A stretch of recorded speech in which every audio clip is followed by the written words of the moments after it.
Hey guys, welcome back to the channel. I'm still working on my LS Swap for Foxbody video. It's coming along a little slow, but I thought I would give you a quick update today and take you through how I was able to make this car run an 11-second pass on garbage China plastic street tires.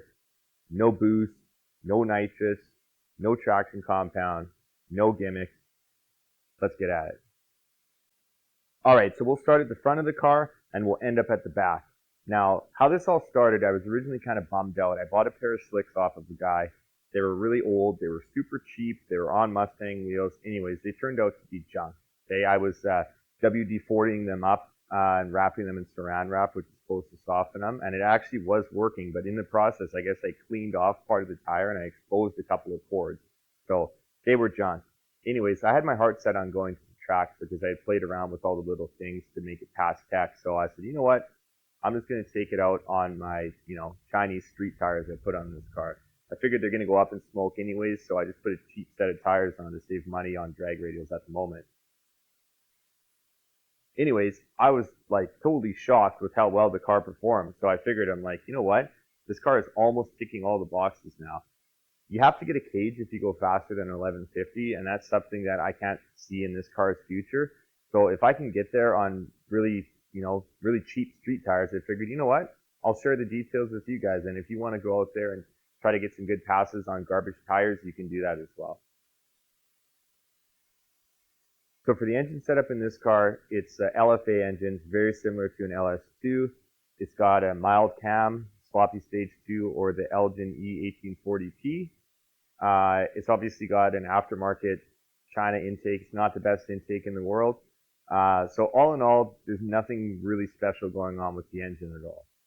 Having a quick look inside of the car, you'll see that this is an automatic transmission. It's a 4L80E, and it's got a mild converter in it. It's supposed to be about a 3,000 stall. I could find at the track, I was able to foot brake this car to about 1,700 RPM. That's where I've got my two-step setup. So really, again, not a crazy converter. There's nothing special going on with the transmission. And really, there's nothing special going on at all with this car. It's just a combination that ended up working. Let me get this car up on blocks. I'll show you the rear suspension and a couple of the tricks going on there. Then I'll take you through what I think is one of the biggest contributors here is the traction control setup that I use using my cruise control button and the Holley Terminator X, which you can do too. Alrighty guys, here we are underneath the back of the car. And here's what we got. So this is a single adjustable lower control arm, and it is essentially just set to the stock length. Here we have 4-cylinder springs. They're a little bit softer than the V8 springs, so they launch a little better. Over to the shocks here. You can't see the label, but those are Competition Engineering 3-way adjustables. They are a very cheap option. They're about $80 Canadian a shock. And they have 3 settings. So these are in the 50-50 setting, what they're at. So that would be the loud click when you're adjusting. Then up top, we've got some Edelbrock adjustable upper control arms. I still haven't fine-tuned the pinion angle too much. I got them close, I think I'm running around 2 degrees or so. But that is something I want to definitely play with a little bit more. And lastly, up inside of this beast, ugly diff cover, but it's got 410 gears and it's got brand new clutch packs in the posi rear end, or the track lock, I guess we should call it.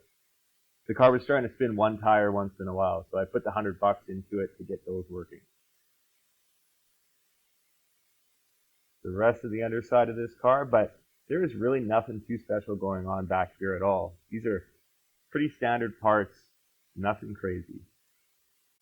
Alrighty, well, I guess the last spot where a lot of the magic comes from is this little button here. Now, what I did is I wired this cruise control button up so that this is a ground input to the Holley Terminator X. And this car is running an X-Max. So when I hold this button, it does 2 things. First, it activates a 2-step rev limiter. And I've got that set at about 1,700 RPM, which is as much as I can foot brake this car without spinning the back tires, which is pretty pathetic. So when I hold this button, I put my foot to the floor, now I'm at 1,700 RPM, and the car isn't moving. As soon as I let go of this button, I have that same input, which triggers a table. And the table is timing retard versus time. okay? So I'll pull that table up in a second. But the long and short of what it does is that as soon as I let go of the button, time starts counting down. And first it starts by pulling 5 degrees of timing, and then it progresses down to 0 over the course of 2 seconds, which is about the 60 foot on this car. So really that's it. And the key to this car is just playing around with that timing table and trying to be consistent on your launches and see what you can get out of it. Here's my best ET. You can see I did a 1.89 60 foot, 1185 at 116.6. That's pretty fantastic for running those. Uh-oh. We're running those garbage China tires right there. So really, guys, that's all there is to it. You can get an 11-second quarter-mile time out of one of these cars on garbage street tires. If I put this car on drag radials, I would hope for a 160 60 foot maybe with the converter I have, which would probably bring around half a second off of the car, maybe even 0.6 a second. So I would expect this thing with drag radials maybe to go 1120s or 1130s, which, to be completely honest with you, is way faster than I thought. I didn't think this thing would get anywhere close to that. Now, some other details on it, like this is a full weight car. It's got AC in it, obviously. It's got a big, heavy automatic transmission. Has a full interior, including the spare tire, and I scaled it at 3,030 pounds. I can't remember what the weight bias was, but it was like 60-40, something close to that, so that works fairly well. There's some other ways to pick up time here. So I've got my battery mounted in the front. If I put that in the back, that would definitely do something. And one of the other things that I'm actually going to try next weekend at the track, see if I can get in here. Where are you? Right there. The sway bar was hooked up. So I'm going to unhook the front sway bar at the track. Now, I wouldn't really recommend unhooking it on the street because it's not going to handle super well, but to each their own.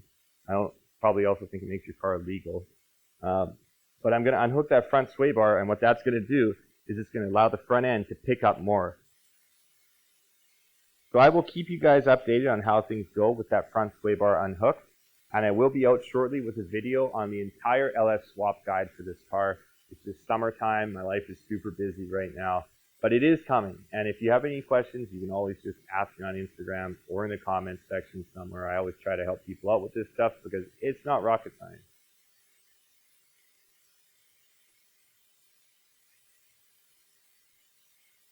So there you have it, an 11-second LS Swap Foxbody running on garbage China tires. Save yourself the money on the drag radials, save yourself the money on the cage. You want to go 1150s. I know it's not the fastest thing out there, but it's pretty good. Very easy to do with this car, very easy to do with this motor. Good luck to you all out there, and let me know if you have any other questions, and we will see you in the next one.